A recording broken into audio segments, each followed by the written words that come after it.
prendra ta santé en charge. Il prendra ta famille en charge. Il prendra ta destinée en charge. Sers Dieu. Tu n'as pas encore perdu. Parce que ceux qui servent Dieu n'ont jamais perdu les batailles. Amen. Le combat viendra. Mais la perte ne sera jamais ton partage. Pourquoi? Ton maître, c'est un champion de toutes les catégories. Ton maître, c'est un champion des champions. Et quand tu sers Dieu, il se mettra devant toi. Il s'occupera de toi. Il te prendra en charge. Parce que tu es dans l'entreprise de Dieu.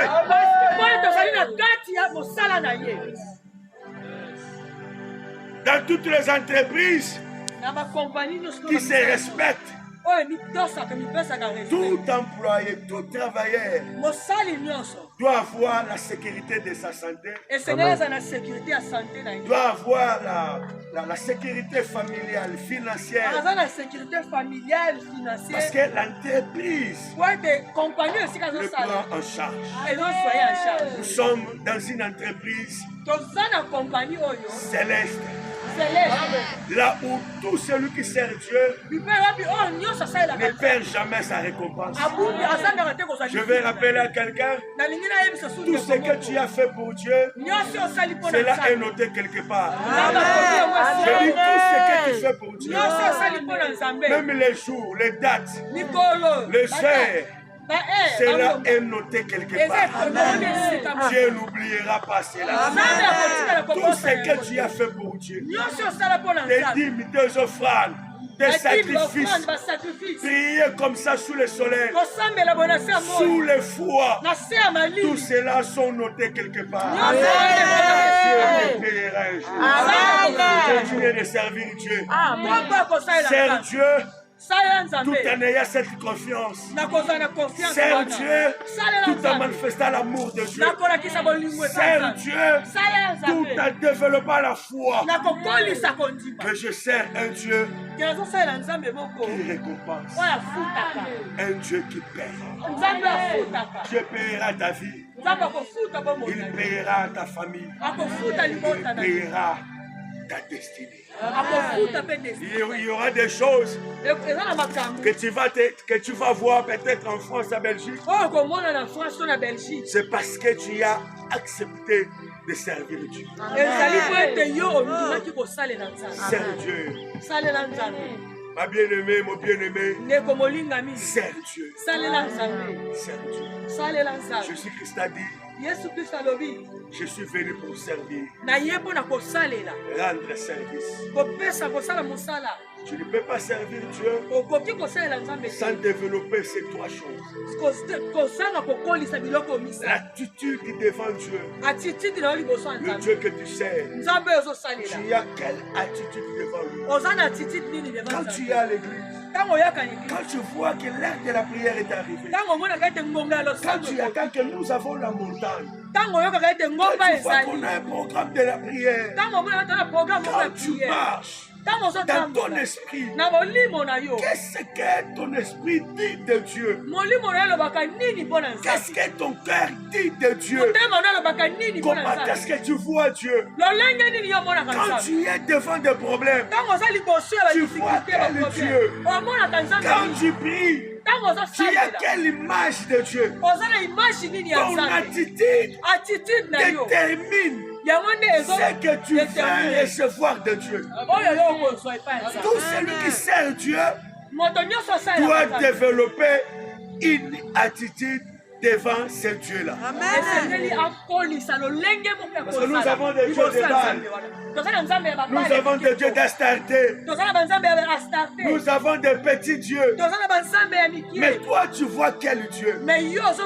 Quand tu es malade, la dimension de Dieu dans ta vie, c'est comment? Quand tu dors, quand tu es entouré dans des problèmes, quelle est la dimension de Dieu dans ta vie?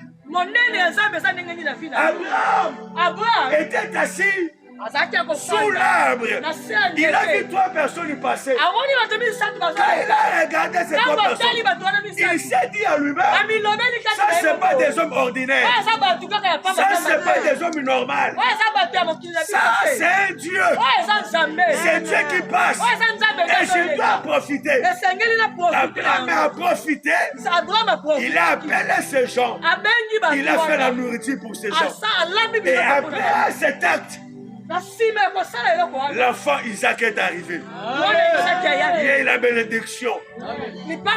Qu'est-ce que tu vois de Dieu? Tu vois Dieu comment? Capable de tout? Ou capable de quelque chose, incapable de quelque chose? Tu vois Dieu comment? La source de tes bénédictions? Est-ce que tu vois Dieu comment? Tu vois Dieu comment?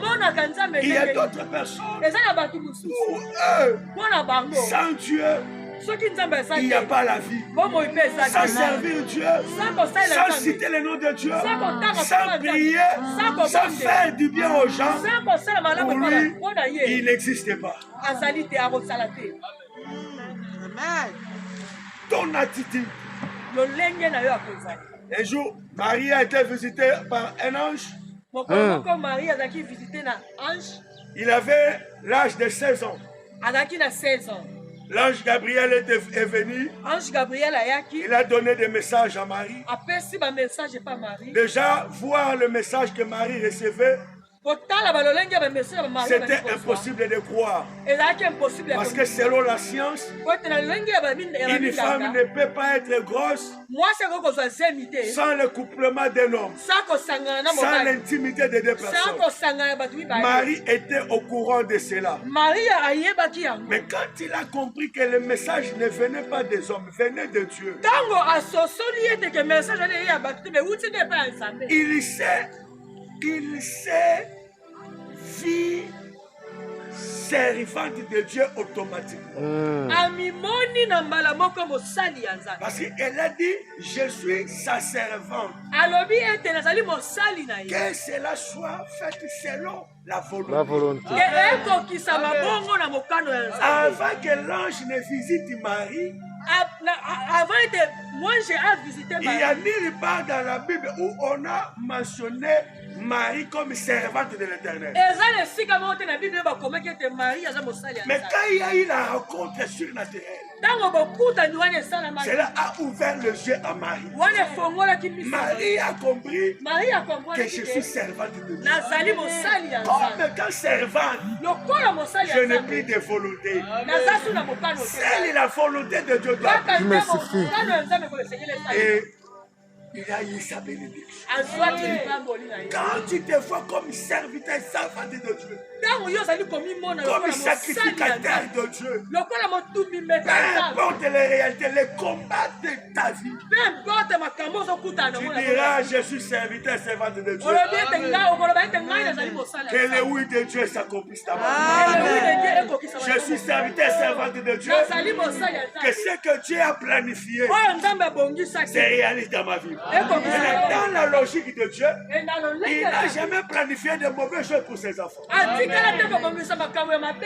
Parce que le projet qu'il a de nous, ce sont des projets de paix, de bonheur et non de mal. Développer l'attitude de Dieu, l'attitude de grandes personnes, l'attitude des gens qui voient loin.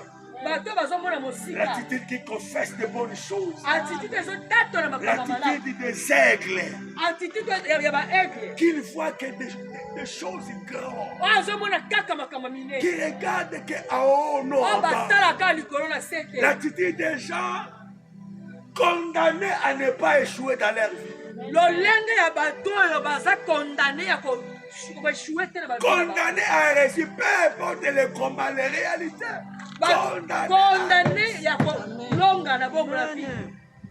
Le deuxième attitude, c'est une attitude vis-à-vis de soi-même. Tu ne peux pas servir Dieu sans développer une attitude vis-à-vis de toi-même. Tu es qui? Tu es qui?